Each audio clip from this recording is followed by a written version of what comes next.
Okay, welcome everyone to today's webinar on how to survive a customer service crisis. I'm Greg Smorgowitz, the content lead at Aircall, and it's my job to help teams have better conversations with their customers and their colleagues. So today, that means bringing you guys practical tips, suggestions, and perspectives from two true customer service experts, Tanya and Kenji. So Tanya, after breaking into the field as a customer experience analyst at Amazon, joined Aircall actually as employee number 3. And since then, she spent the last 3 years building out our customer support and success teams from scratch. Now, I'm also lucky enough to be joined today by Kenji Hayward from Front. And since his beginnings as a humble technical support lead, Kenji has now gone on to lead support operations for 3 separate Silicon Valley companies. So thank you both to them for making time to be here with us. Now, before we really get moving, I'd like to just quickly direct your attention to your GoToWebinar control panels. So that big gray widget, probably on the right side of your screen, certainly not as pretty as Slack, but I promise it still works. So if questions do come to mind throughout the presentation, go ahead and submit them there in the little drop-down menu that should have for questions. Those will go straight to me. And if I can't weave them into the conversation, I'll definitely make sure they get covered at the end. And before you ask, one question I can definitely already answer is, will there be a recording? The answer is yes. The recording will arrive via email to you tomorrow alongside a summary of the best points we uncover today. So now that that housekeeping is out of the way, let's jump into the real reason we're all here today. So today's topic is a when, not an if, unfortunately. As we all know, even the best products, even the best processes are going to break down sometimes. Even our best people are going to make mistakes. And when they do, it's usually going to fall to the customer service teams to pick up the pieces. Now, whatever the specifics of your exact crisis might be, customers are going to tend to expect the same few things. Now, at a bare minimum, they're going to want to see from us confidence and composure. They're going to want to feel that you're in control of the situation and working towards a resolution. Speed, of course, is always going to be a factor. Every minute, we leave customers waiting and wondering if we've even, identified the problem and what we're doing to resolve it. That's a problem for them for sure. And of course, when we do kind of get around to relaying, the truth of the matter, we want to be clear and accountable in our messaging. So vague corporate apologies and promises to do better next time, that just doesn't cut it these days, if it ever did. And of course, all 3 of these things are definitely easier said than done. But today is all about giving you guys, practical tips and tools that you can rely on under pressure, and trust that, you're going to keep your team kind of aligned to those 3 goals. And if this is all too much doom and gloom, I assure you that there is also good news on the horizon. Because if you do kind of put all the pieces together and survive these crises, a few good things happen. The first thing for sure is that teams that go through these crises and come out the other side usually emerge stronger. Their skills are going to be just that much sharper. Their collaboration with each other and probably different departments as well is going to be smoother. And seeing that success happen is just going to build trust amongst everyone a little bit deeper. And also, almost more importantly, is the effect this can have on customers. Now, surprisingly, these kind of what we might see as negative events can actually be a positive. So there's a growing amount of evidence out there to suggest that customers that you actually resolve an issue for tend to be more loyal in the long run than a customer who has never experienced an issue with your service in the first place. Sounds a little bit surprising, but it actually does make some sense when you think about it. So when something goes wrong for the customer and they reach out to you, the first thing that happens is that they realize that you are in fact a real human that they can relate to, as opposed to just a business they happen to transact with. And that kind of helps them relate to you on a more personal level, which is always a good thing. And then, hopefully when you expertly resolve their problems, they can't help but be impressed. So they're seeing a new kind of, angle of the value you can provide to them. So over the long term, they get this deeper trust in you. That's always going to be a good thing for your business. So to make sure more of your stories end with this happy ending, I'm going to bring on the true experts into this, Kenji and Tanya. So Tanya, I'm going to reach out to you first to kind of get a sense of what we can do before. Does that sound good? Yeah, sounds great. Thank you, Greg. So basically, being prepared is the most important part of handling crisis. So it really happens before, and making sure that you have the processes in place. Of course, this is a work in progress. You're not going to have the same process if you're 10 people in the company or if you're 100 or 1,000. So you really have to keep in mind that once you lay the groundwork, you have to evolve. At the very beginning, it was very simple. We could just talk to each other. I mean, the customer service and tech team were in the same room. So it was just about making sure that we were focused on what we were doing and everybody handled their role properly. As we grow, we had to think about scenarios and making sure how do we handle those different scenarios and which will be the point person. So making sure that we have clear roles and clear responsibility really changed the way we work. So that was for the internal part and the communication. You can have the best process. It will always be hard because humans are involved, but this is something where you have to be very clear and maybe the most strict. And then there's also things that you can prepare afterwards, which is especially the communication to your customers. If you know the types of issues that can happen, then you can prepare communication in advance so that you don't have to waste time when the crisis happens. For me, preparation really is the most important part because, as Greg mentioned, when you're crisis, it's all hands on decks. People are stressed; they're more prone to make mistakes. So if the process is clear, simple, and you have collateral to help you, you're way more likely to succeed and have a better experience for your customers. Cool. And Kenji, kind of the same line of questioning. What do you do to kind of get your team, prepared for, the crisis scenario they hope will not come? Yeah, very similar. It's definitely about being prepared for any incident that may come across. One tip I will share is just really think about, what is that crisis to you? Take some time, whether it's after this webinar or maybe taking notes right now, but try to take a little time and list out, what are those different scenarios you would consider a worst case that you don't want to see happen. That was one of the first steps that I always take in kind of preparing with my team. I definitely recommend looping in all of the key stakeholders. You'll get some really great feedback from your customer support teams, from your customer success teams. They've got a really good pulse on the customers and can feel the pain, so they'll be able to tell you, some things that you may not have thought about in terms of what a crisis could be. So just some general kind of guidelines that I think could apply to pretty much any industry. Definitely service disruption. So if I'm using like an airline, for example, delayed flights, that's something we've all been a part of. That's one, but that can also apply to, for example, like at Front, if the app's not functioning properly, that's definitely blocking workflows for our customers. So we've definitely categorize that as a disruption. Security incidents, public relations nightmares. So that's kind of when your marketing team comes into play. And then there's things that you don't even really think about that are very small, such as Wi-Fi going down, having backups. Even today, preparing for the webinar, we each have a backup for this very scenario.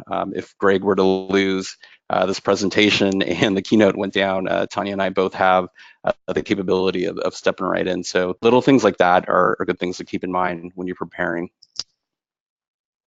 Cool, for sure. So we consider that kind of like the people aspect or the people dimension of this. What are kind of maybe the tools and the systems you guys would use to kind of determine that a crisis is happening? Because obviously, public relations nightmare or something like that, it's immediately obvious. But we tend to run pretty complex businesses. There's so many different layers and things going on.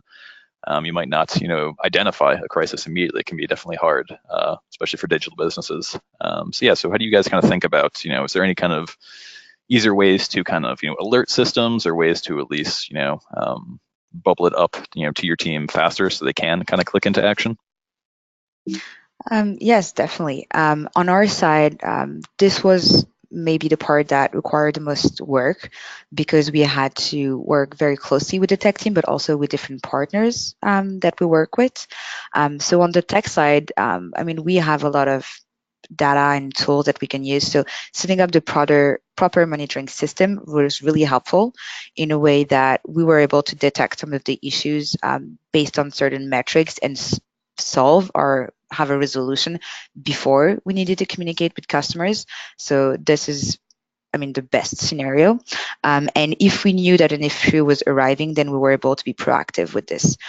So this is mostly internally, but we also have, for example, integrations. I know Fran does too. So let's say that one of our partners has an issue, then our customers can come to us and not be aware that the issue is coming from someone else. And from a customer perspective, they really don't care who really it's coming from. They just want their system to work. So one of the things that we've done is really open those channels of communication and also centralize all the information coming from those partners in our Slack, for example. So we can communicate and we can have the information in real time or in advance if necessary. So that really help detect or even prevent crises. Yeah, I think that's a great point too about just, understanding the different ways things can go wrong. The customer only sees that one perspective of an issue arose. Obviously, we might have a little bit more intel on the back end, but at the end of the day, they're seeing one thing that doesn't work for them, and there's no excuse of who was at fault. It's taking ownership and finding a way to collectively provide that solution. Definitely. Yeah, and for me, I would say pretty similar. I think no matter what tool you're using, whether it is Slack, whether it's Aircall or Front, just putting those measures in place. So thinking about simple things like triggers, maybe it's keywords, maybe it's tags, but you really want to rely on your frontline support team to bubble this stuff up quickly. They're going to see it first. If it hasn't been caught by your engineering team, these types of issues are usually things that are caught as a trend. So having something like a collaboration tool such as Front, where you can kind of consolidate all your different channels. So if you've got your social media, you've got your email channels, and if you're starting to notice it in different places and you're hearing the same thing, that's usually a pretty good indicator that there's a deeper issue going on. The other tool I will suggest are paging systems. So something like PagerDuty, for example, is what we use.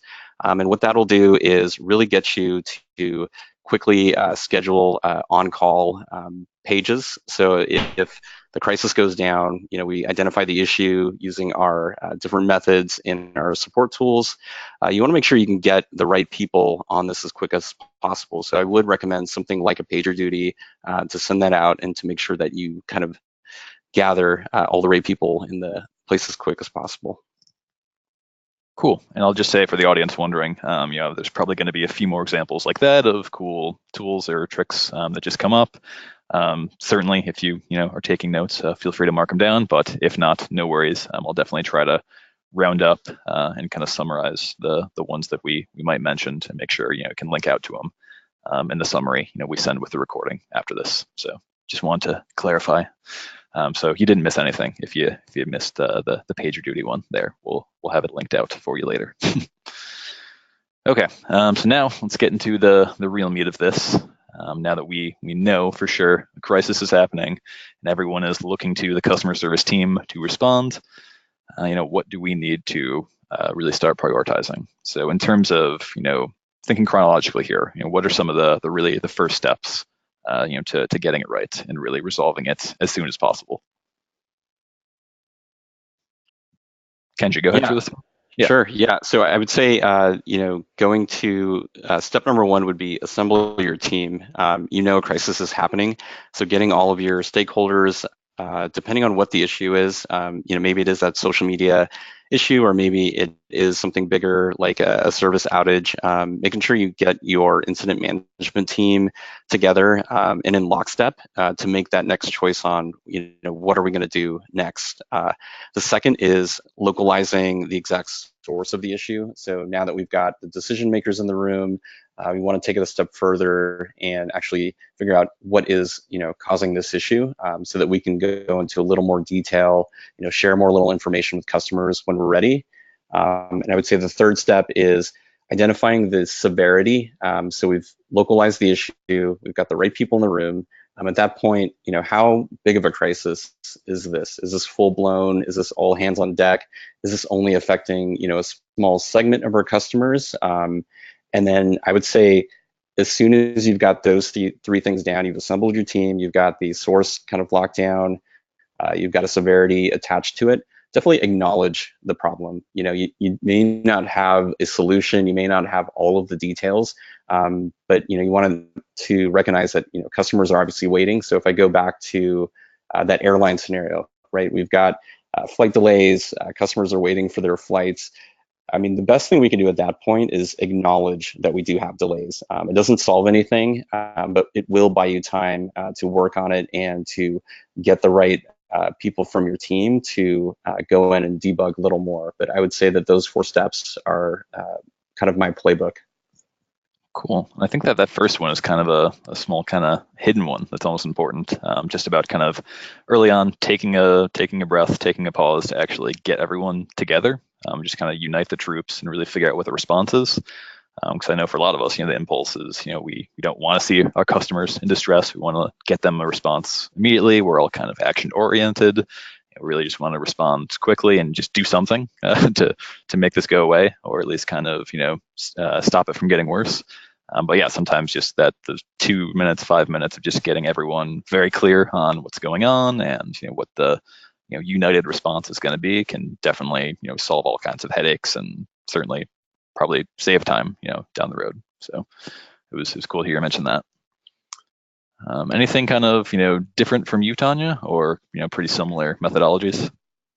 Yes, it's pretty similar. I mean, Kenji's methodology is really great. I think maybe if we can highlight one thing is how difficult it is to send out the first communication, especially when you have an efficient or not a complete overview of what is happening. And this first is always tricky, and there's no sure way to do it, but basically balancing the rapidity and being as fast as possible to getting the information out there with as much accuracy as possible. And this is kind of a balancing act between those two. And I think this is where experience and having the proper people, the first your right team assembled really helps handling that crisis. For sure. Okay. So the next one kind of for me is, we're definitely, we talked to a little bit about kind of, uniting the teams, probably across departments. Obviously, the kind of hub of activity for all of this is going to start in the support team. But speaking as a marketer, I know when these things happen, like my first impulse is like, I can obviously sense something big is happening, and I definitely want to help, but I also don't want to, jump into there unexpectedly and cause more chaos. So yeah, my next question there is kind of really like, how do you keep different teams informed first of all, but also just like aligned in a way that kind of can facilitate a better response as a company maybe? Once you have such a crisis, the people who are involved and who are supposed to act upon it know their job and their information. And I think it's very important to follow the process during that part or that crisis. But I think it's important to keep everybody informed of the company, and we have private Slack channels where we do that, and only certain people are allowed to post and within a certain template to make sure that the information is as clear as possible. And also relayed as fast as possible to the rest of the company. And what really helps us also is what happens afterwards. And for each issue that we have as a postmortem, and we make sure that if we need to bring in people or if we need to change our point of contact, this is reflected in that note so that we can be better next time. Cool. I actually like that kind of rule about the rules of Slack, because sometimes Slack is not the place to go be efficient and productive in your response. But yeah, just making sure like, all right, this is how we structure communication, because as you said, when crises happen, people are kind of, anxiety is high and kind of people are prone to mistakes, and making it very clear that, when something is going off the rails, I can go here and I can get the 3 bullet points of exactly, localizing the issue, what the response is, what the expected, resolution time might be, things like that. I think that's really important to keep it structured that way. And it also just goes to the first half what we were talking about in terms of preparation, just knowing what the roles are and who are the go-to people for certain types of issues. Cool. Yeah, and for me, I definitely agree with all of that. The one thing that I'll say is for our roles in our company, I think I forgot to mention, but we definitely have an incident manager. We call it the escalation quarterback. So you want to figure out who that is in your company, and a tip would be to definitely have backups in place, because that's also something I think that gets overlooked sometimes. Is obviously we're all human, we may not all be available at that given time. So for all these different roles and role players you have in your incident management plan, definitely have a backup or two in place.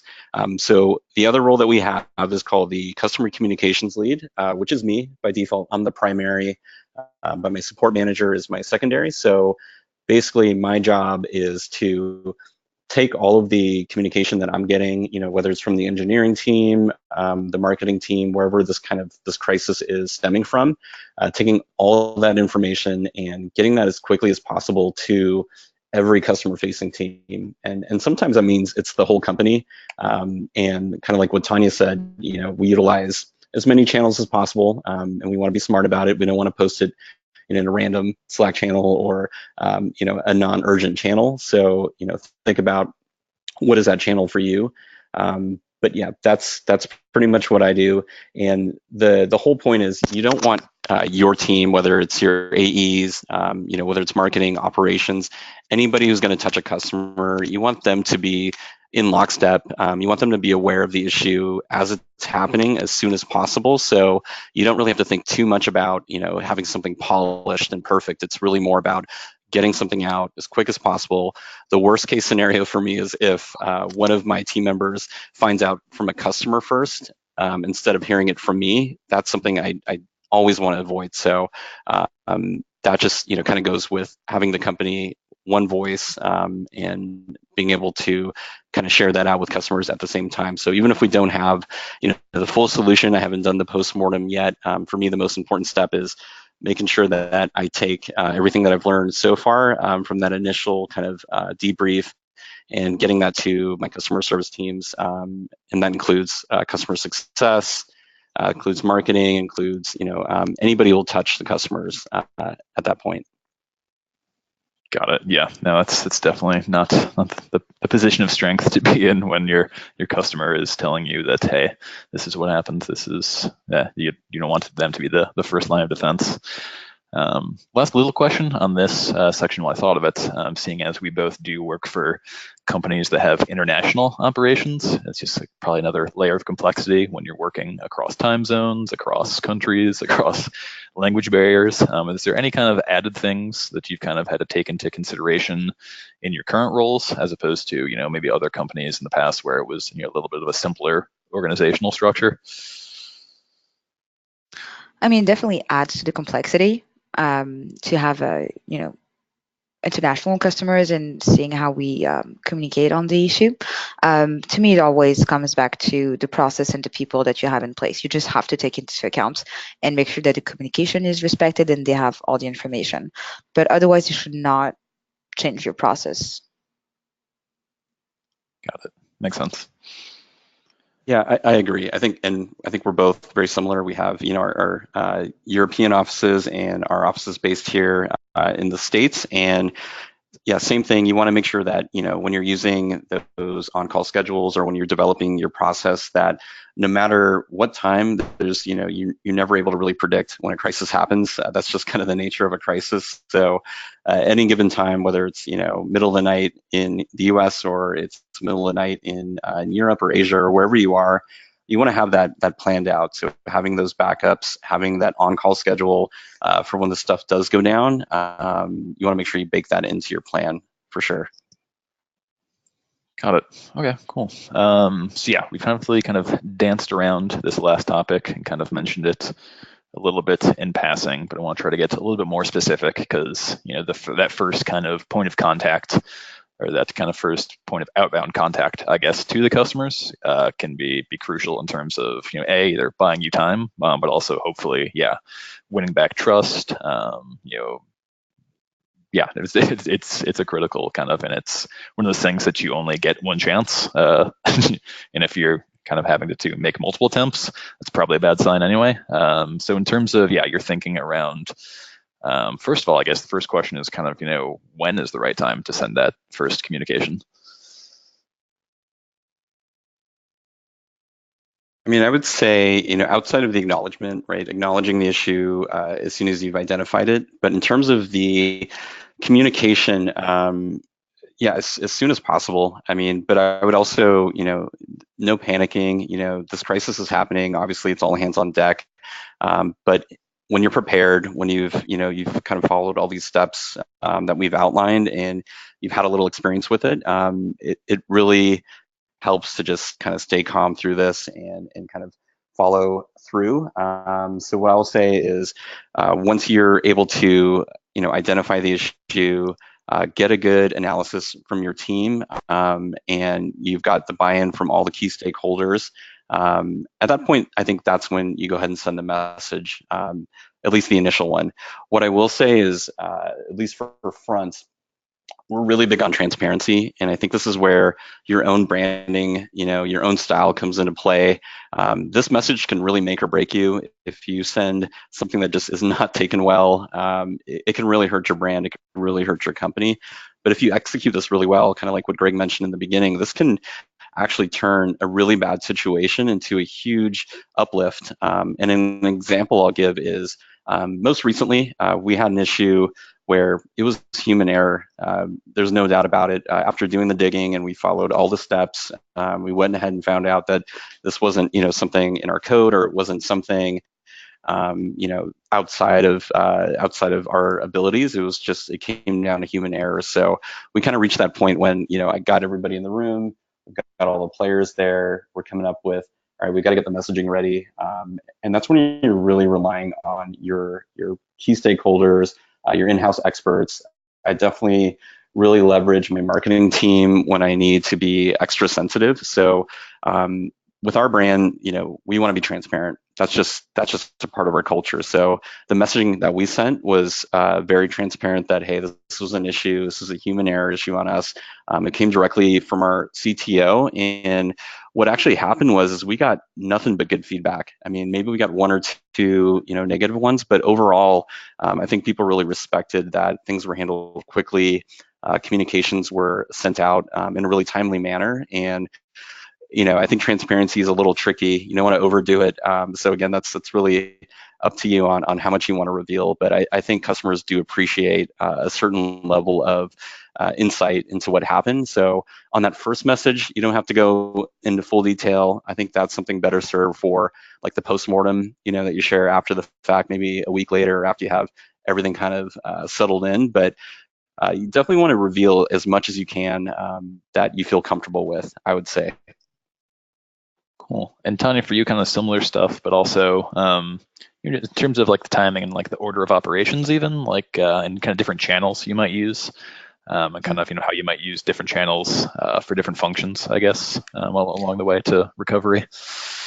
Yes, I mean, once you've have seen some of the crises happen, like you get better experience, so it's easier to pinpoint the right time. And as I mentioned before, it's really balancing out. In my opinion, if you have many customers reaching out to you and you have not sent out a communication yet, then you're late. And this was probably earlier, but you don't want to put it too early. If the issue can be fixed pretty soon and you have more information to convey to your customers. So it's really like understanding and having the experience to pinpoint that time and making sure that you're ready to communicate then. One thing that really help in that process, since it's very intuitive as well, is categorizing the issues that can arise. And based on that, we know when to contact our customers with the least part of error in our communication or in the information that we could give out. So with our partners, it's much easier because once they have the information, they call us directly or contact us directly, and we can send it out pretty easily.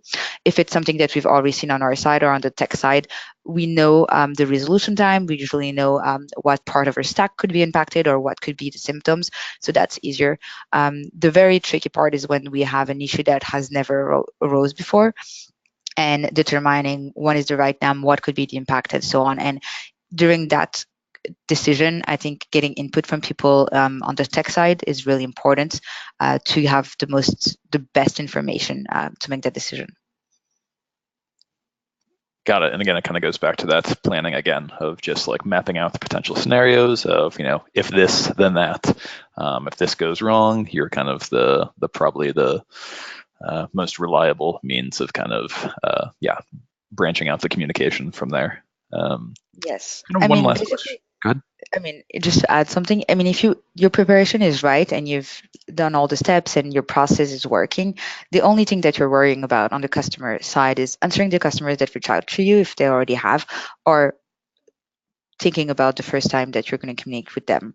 And this is the time that, the process gives you that time to know how to communicate, when to do it, and so on, under a lot of stress and pressure. So to me, that's also one of the most important goal of the process. For sure. And as far as, we've kind of talked about a little bit of the principles and kind of the balance we're trying to strike and, what resources might be able to help us. But in terms of, like what variables or kind of what ingredients you guys are trying to balance when kind of cooking up that perfect response message. What are some kind of do's and don'ts, or kind of some tests or kind of criteria you would use to be like, all right, like I think this is ready to go out, or like have we addressed this, or like customers are going to be looking for this kind of portion. What's some of your thinking about the actual content of the message or the kind of alert? Yeah, for me, I would say just know your audience. Like every crisis has a different impact level of customers. If it's everybody, you're gonna target that differently. You're gonna message that a little more generally.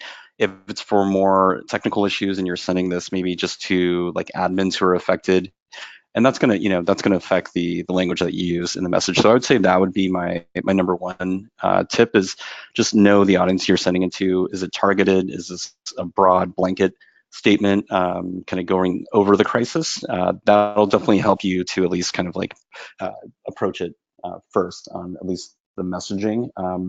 I would say kind of like what I mentioned before, transparency. You want to make sure you have a good balance of that. So with your team, define what that means to you.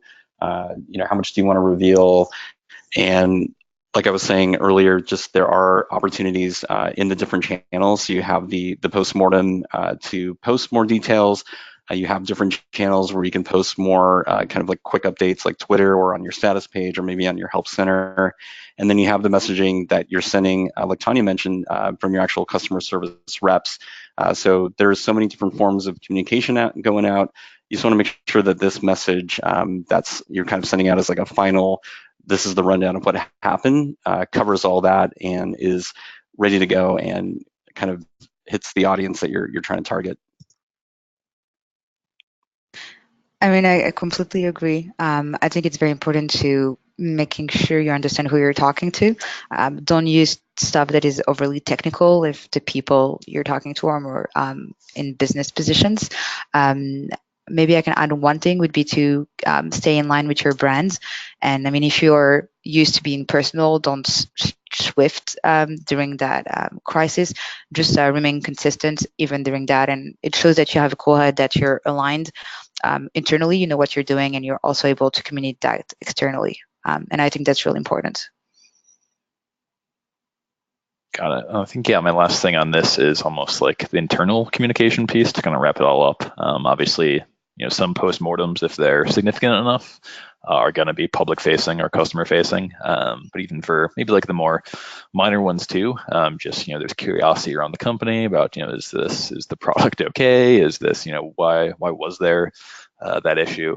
Just in terms of maybe internal communication on like closing the loop, just so again, like the team emerges stronger. Everyone is kind of, it's transparent. Everyone's kind of connected and kind of in agreement on, what went wrong and what the plan is to kind of keep it from happening again. How do you guys kind of think about using it as maybe a teachable moment and kind of coming out of it with something, making it a bit of an asset, I guess, for your company going forward. Yeah, I think that's a great point. For I would say at least for your internal communication, you want to make sure that that's a part of your workflow, no matter what. So if you're imagining a decision tree and say it was a minor issue, right, and maybe it doesn't warrant sending out an email to all your customers, you still want to make sure you let your internal team know what happened. And same goes if it's a major issue and you do end up sending that out to your customer base. You want to make sure that your company is informed of what exactly happened. And that's something that we try to incorporate. I would definitely suggest the lessons learned. Say you have that service outage, what are you going to do to prevent that next time? What are steps that we're going to take to make sure that that doesn't happen again, or that we learn from it? So the example that I used earlier with human error, right? Like that's something you can't really plan for or prepare for. But even with that, there are things that maybe that individual has learned or the team has learned to put checks and balances in place. So I would definitely recommend that, and I would say get it out as soon as possible. Don't worry so much about you're not collaborating to get a really polished message. You just want to get those frequent updates out to your team as quick as you can, and it's internal, so worry less about how the content looks. And at times, sometimes I'll just give the raw info I'm getting from the tech team, for example, and I'll share that out with the team, and then I'll kind of give a summary of the issue. But I just want to make sure, at least on the company level, that they have all the information necessary to understand kind of what happened, what are we going to do to prevent that from next time, and what are the key things, or what's the summary that they need to kind of take away in case customers do reach out to them, which may happen.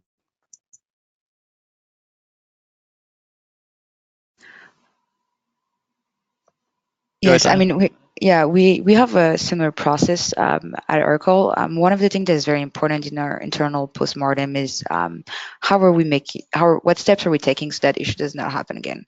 And this is really the most important part, and it gives confidence to the team. And I think this is where most of the thinking happens, and this is where we collaborate to improve our processes internally or improve the way we work. And this is what really focus on internally.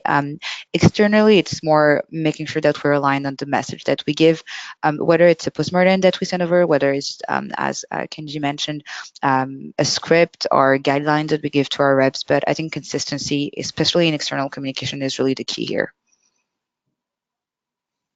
Awesome. Okay. Well, yeah. So at this point, we've kind of covered things from pretty much chronologically, start to finish. Definitely weaved in a lot of good practical tips along the way, and I'll definitely remind everyone that threw a lot of good information at you today. It's my job to, in the follow-up, definitely kind of digest a little bit for you and give you kind of a one-page cheat sheet of some of the best things we heard today, just to kind of help solidify it and hopefully be a resource somewhere down the line. But at this point, yeah, I definitely have to transition into kind of audience questions. I know we have a few in the queue. Definitely still time for more if you got something on your mind. But one last one for me that kind of might tie things together a bit, and also kind of make things a little bit more personal, a little bit more relatable. Kenji or Tanya, maybe flip a coin for who wants to take this one first. But going back into your career histories, it could be 3 weeks ago, could be 3 years ago. Looking back, what is one tangible customer service crisis that you think you learned the most from? I can take this one. I think one of the most important crisis that we had was when one of our main partners had an outage, and it impacted a lot of our customer base, and we felt powerless because we realized the dependency that we had on this partner. And this is where we really started building strong relationship with partners, and relaying that internally, and understanding that we're part of a system, and what really matters at the end is the customer experience. It doesn't really matter if it's your fault and you can or not, or if you need to improve and so on. What you really need to keep in mind is your customers and how you can try to improve their customer experience. At the end, it's all about that. Yeah, and for me, think working in customer support for 10 years, I've seen my share. So I'm not sure exactly which one to pick, but I will say just like a general statement is I've experienced what it's like when you don't have a plan, and what it's like when you have, something as simple as just a documented, this is what we're going to do if this outage happens. I guess one example, early in my career, we had an outage with one of our offshore vendors. So we were doing, 24/7 phone support, and the Asia office actually had like a natural disaster, and they just had to close their entire office. And that's something that I had never thought about, before. And I think what that taught me is you really have to think about every possible scenario. So kind of going back to what I mentioned at the start of the webinar is think about that. Think about, the little things you think will never happen. You're going to be so thankful that you thought about this, for 10 minutes or an hour or whatever it is when that day comes, because, the stuff you can't prepare for a crisis. You can prepare, for the different scenarios, but you can't prepare for when it's going to happen, but you know that it will happen at some point. So I think that's what I've learned is for customers, obviously it's going to impact their experience, but when you go through one of these full-blown, meltdowns with your company and with your support team, the impact it has on your team is huge. So when you have this plan in place, you're prepared, you've got these steps lined up, it's such a smooth experience. It's super calm, it's no big deal. You've been here before, you've got that experience to fall back on. But when you don't have it and you go through this, it's really going to take a toll on your team. So I think that's the one thing I've learned is this is such a big thing. I think for not only, whether you're customer success or support, but for any team in the company, think about what those issues are and get a plan in place as soon as possible. Yeah, it's definitely not a fun exercise to undertake, kind of mapping those out. But again, yeah, just like in the moment, anything that you have, even just a basic framework for, or decision tree or something to just kind of, any kind of, decisions you can kind of remove in the moment when things are going crazy and just turn that into more of a reaction and impulse. It's like, oh, this is definitely the way we do things. This is the right move. I can just get that into action quickly, as opposed to, building the plan as it's happening, which is never a fun place to be. Okay, so that's kind of the broader things. To some more, very specific questions. We have a good one here from Courtney. She's asking, how do you guys think about monitoring normal kind of day-to-day customer complaints to help you identify those larger crises? So maybe a little bit of like, identifying, patterns before they become something bigger. Yeah, I mean, so for me, when at Front, we definitely utilize that, whether it's keywords or tags, for your business or for your support team or success team, you maybe just want to think about what are those triggers, what are some of those keywords, or what are those, maybe it's urgent, maybe it's issue, maybe it's something else, but think about like what are those terms that you want to bubble up, and you can create, like a rule or tagging. I think pretty much every support tool or every kind of customer service tool has that functionality. So I would definitely recommend putting that into place to help kind of surface and build up to catch those trends. Yes, we have a similar system. Tagging or quantifying certain types of requests really help improve our reaction, but also can lead to product improvements. So that's really important. Another thing that also helped us was when there were some issues that we had problems tackling because they were requiring information from other teams, for example, and we needed better alignment, and really digging into the issue and understanding the information that we needed and the resources that we needed helped us to be more proactive. And for example, we changed a bit our onboarding process to making sure that we didn't have those support requests at the end. Got it. And kind of definitely to that point, I'm not here to turn this into a product pitch by any means, but there are definitely scenarios when just having the right tools can be transformative. So just as Kenji was kind of talking about, just some type of software to kind of centralize all the communications and even give you the visibility to kind of see what's going on, to be even able to kind of make use of like a tagging system or something like that. Just getting it all kind of in a place you can see it.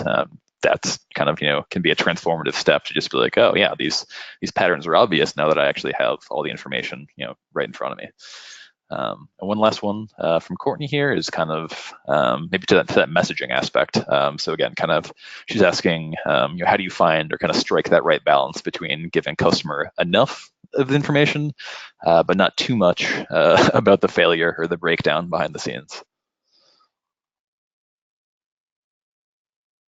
Yeah, I mean, that's always the tough part, right? You think the crisis and kind of all the stuff that comes before that is the toughest part, but I think for me at least it is that messaging, and I think that's where having a really good incident response team, like those key players we're talking about, and relying on their expertise is really important. So you don't want this, or the choice shouldn't be solely on you. If you say you're the head of customer support, you really want to leverage everybody involved to assess. You have those different priorities in place. If this is a high priority one, obviously that's going to change the messaging, but you want to get input from everybody that you think would be helpful in that case. So I would say over communicate, collaborate, get marketing in there, get engineering in there, definitely get your customer service teams in there because they have the voice of the customer. And then between that team, kind of how like in the beginning, you guys assembled and you decided on the initial plan. You want to get that same team together to kind of craft this message, especially if you're not sure if this is going to be soft enough or if it's going to be too much. And then also, like Tanya was saying, your brand has a big part of it in it.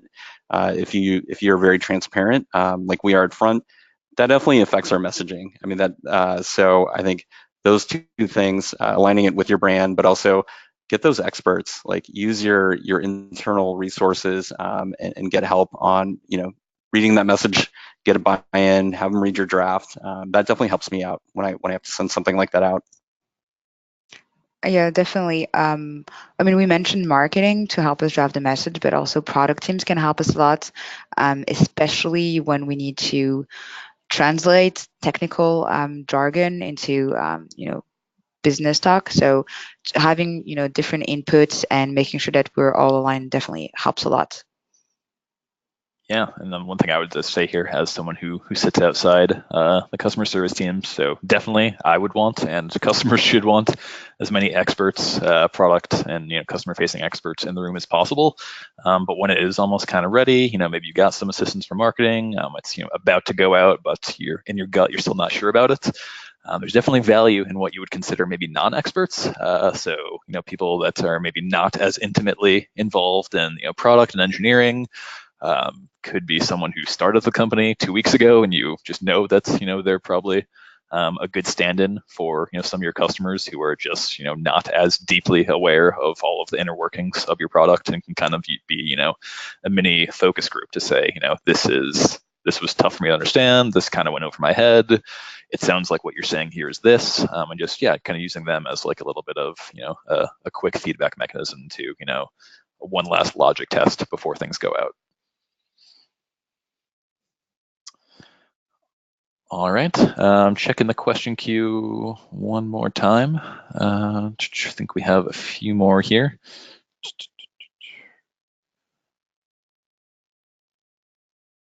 A timely one. So kind of right, yeah, good coincidence.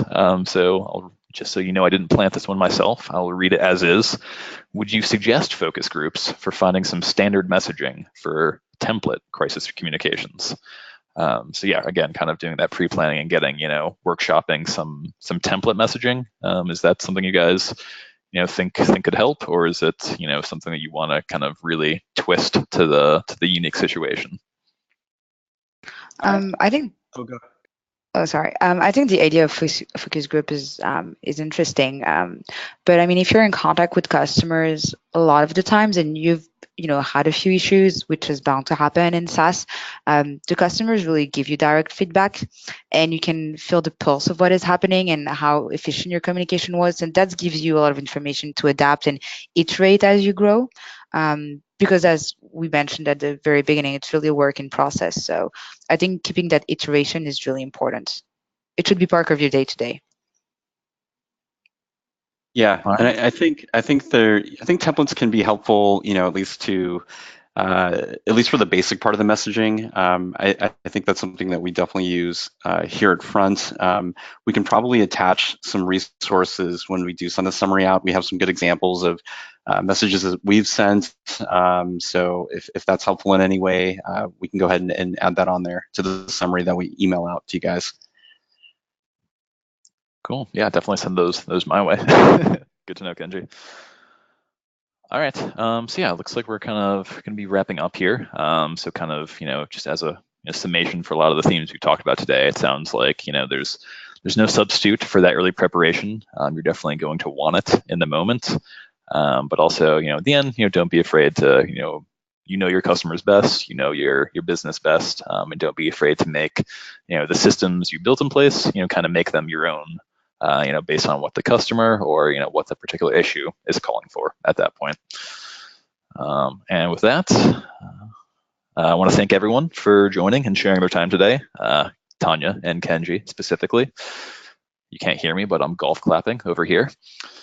And if you do have questions for either of them, certainly reach out. They're pretty accessible on LinkedIn if you want to connect there. If you have other kind of general questions or queries, you can get at Aircall or Front on social.